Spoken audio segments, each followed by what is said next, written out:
কালকে রাতে আমাদের শুতে শুতে তো 2টো বেজে গেছিল, আর এত টায়ার্ড ছিলাম। নীল কালকেই বলছিল যে আমাদের লাগেজটা খুলে আমাকে কি কি গিফট এনেছে সেগুলো দেবে। আজকে সকাল হতে হতেই সেটা খুলে বসে পড়েছে।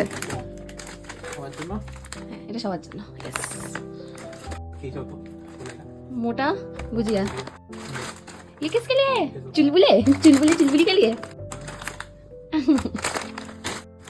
এটা কি গো? মশলা পিনাটস।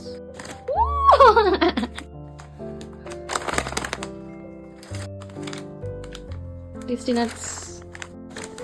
এটা আমি চেয়েছিলাম, এটা অ্যাকচুয়ালি আমি চেয়েছিলাম বানানা পুডিং কেকটা। I love banana cake, I love cakes তো।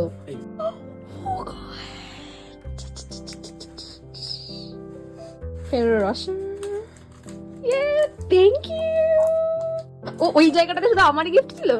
এরকম ট্রাভেল করতে রহো और गिफ्ट लाते रहो, एंजॉय करती रहो।